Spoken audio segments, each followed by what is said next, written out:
Hi there, and welcome to this week's episode of the Accepted Authority podcast. I'm your host, Greg Roworth, and in this podcast, we focus on the challenges around growing your consultancy practice and mainly around the concept of becoming the accepted authority in your market to provide the motivation, the incentive, the demand for having clients coming to you because they see you as the accepted authority and the one they want to work with. And when I say the one they want to work with, I don't necessarily mean you as an individual. I mean your firm as the authority that they see providing the exact solution that they need. So today's topic, I want to focus on how to bridge the gap between commodity and authority. Because the biggest problem for many consultancy firms is the lack of differentiation they have between themselves and their competitors. In other words, they offer the same services as almost all their competitors. They on their websites look almost identical to their competitors. They are seen as a commodity rather than as an authority. So what does that mean? When your firm is seen as a commodity or just one of those guys, another one of those guys, then you tend to end up in a situation where every sales event ends up in a need to present a proposal. You end up having to sharpen your pencil as a result. And clients are demanding that you do things on their terms. And they've got the power because you lack the power. Your firm does not have a level of differentiation that sets it apart from the competitors. So you are stuck in that situation of having to come up with the best price or be as convincing as you can in a very difficult scenario, battling against the competitors who are quite likely just as well qualified and as capable of doing the work as you and your firm are. So we really don't want to be in that situation ideally. However, unfortunately, for a lot of consultants, that's exactly the situation they're in every time they have the opportunity to go for a sale, every time they have the opportunity to talk to a potential client about what they can do. So the concept of this podcast is to be seen as the accepted authority. And really, that's the remedy for being seen as a commodity. To have authority means you have differentiation from your competitors. You stand head and shoulders above them. You're seen as the go-to firm, the first choice in your market for your clients to come to. So if that's the case, there's got to be something different between having authority or being seen as a commodity. So what is it that makes a difference? How can you bridge that gap if you're currently seen as a commodity and you feel like, well, we just do the same thing as everyone else. We really don't have any way of differentiating our firm from our competitors. What can be done about that? Well, the remedy is to be seen as the authority. So before we go into how to achieve that, what does it actually mean if you are seen as the authority? An authority provides the opportunities for having clients coming to you saying, we need what you offer. Will you do it for us? There's a more power in the relationship as the authority than what you have as a commodity. Clients already have an understanding of why you're different, why you're better, why you're a more effective choice or a better choice for them than choosing your competitors. So how does it come about that you have that level of authority? How can you actually create that level of authority is more to the point, because that authority doesn't come about by accident. And for a lot of firms, that authority has been deliberately crafted and strategically defined and put into place. And that's what I'm talking about as the remedy for being a commodity where there's no difference between you and your competitors currently. So let's go back a step. If authority can be deliberately crafted and defined and put into place, what can you do to achieve that? Well, the first step is to obviously look at what does being the authority mean? How do you actually create authority standing for your target market? And that means, again, going back a step, for you as a firm or as the leader of your firm to really understand your premium clients at a deeper, more intimate level, because you can't be the authority across the board, but you can be the authority to a specific set of premium clients. And by premium clients, if you've listened to other episodes of the podcast, you'll understand a premium client is a client who provides the opportunity for you to make more money in less time, with less disruption and greater level of enjoyment, and more than likely able to work with them over a longer term period than a normal transactional client may provide. So how can we deliberately create authority positioning? When we know and understand our clients' problems and challenges more effectively or more intimately than our competitors do, we then have an opportunity to show a deeper level of understanding for our clients in a way that our competitors can't do. And this is often the difference I find with the generic websites that we see from every consulting firm in a particular niche. There's the same services being provided, and it's all about the focus on the services. And we've talked about that recently in recent podcast episodes. But when we are able to show our premium clients that we have a greater level of understanding of their particular needs and their particular situation, we become less generic. We'll put it around the other way. To achieve that, you have to be less generic. You have to be more targeted and more focused. You have to be focusing on a specific target market that has those particular problems that we're talking about. Now, across the board, that problem or challenge may exist for just about every potential client, but it exists at a different level and has potential more disruptive or more damaging impacts for some specific clients. So they're the ones that I want to be able to focus on, so that you can show that you understand the impact of that problem for them and are able to talk about it in their language.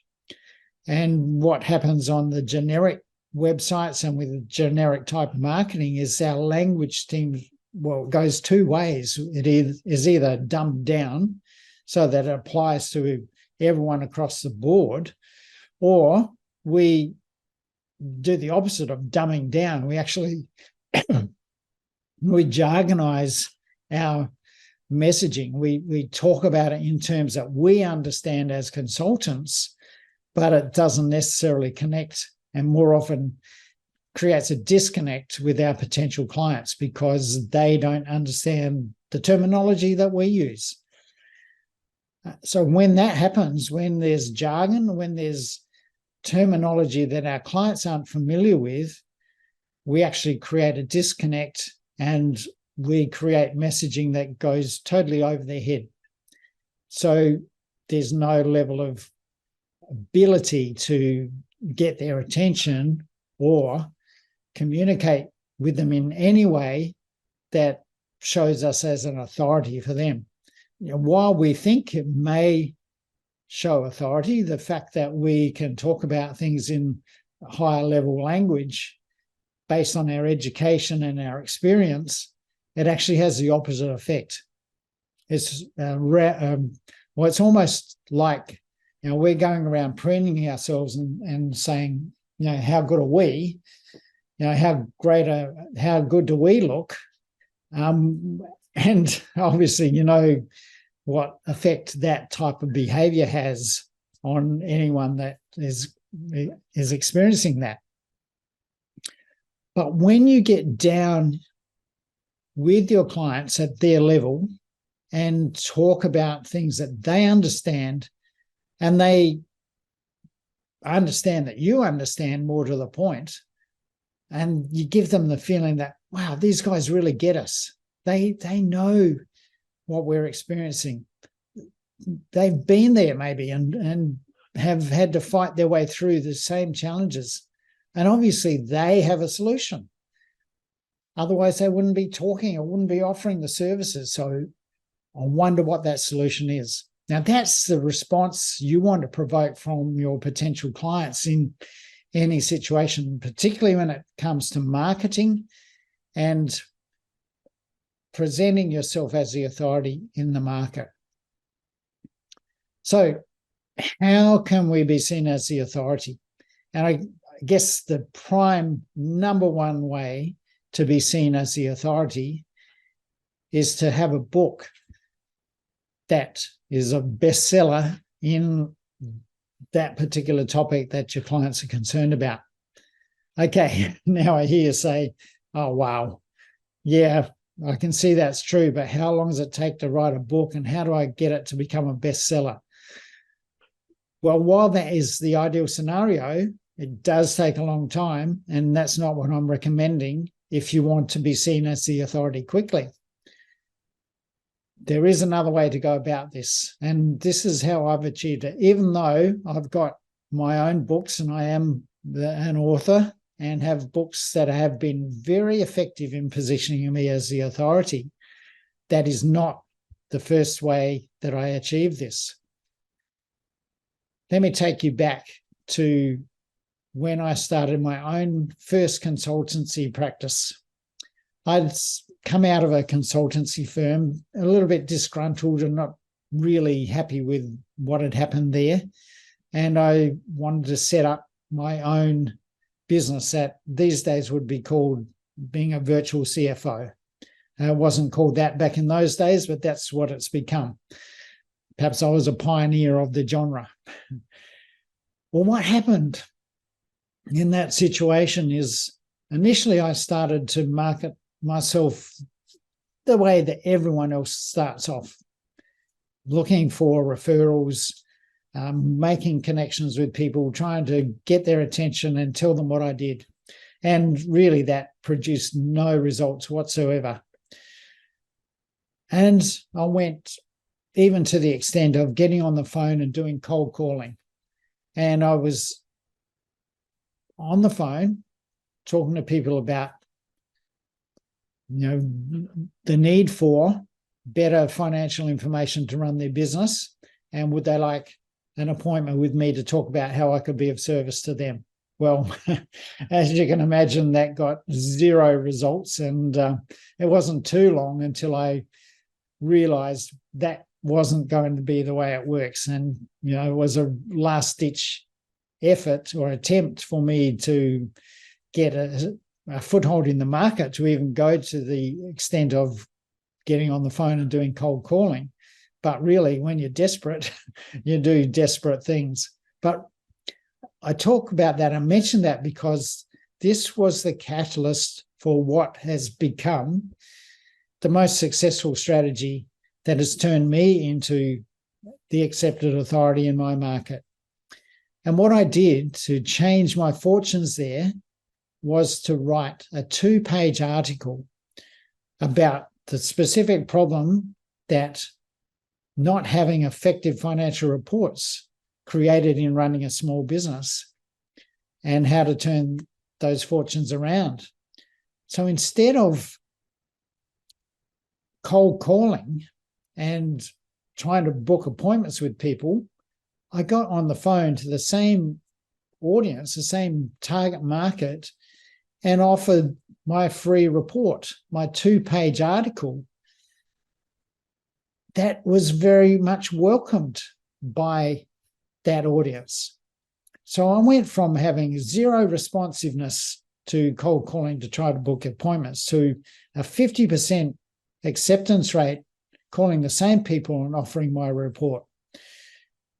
And what happened after they'd read that report and I called them back and asked for an appointment, I got a 30% acceptance rate on those. So that was quite a high level of response. And even today, today cold calling has so much less effect. Now we're talking, 20 years ago when I started this, but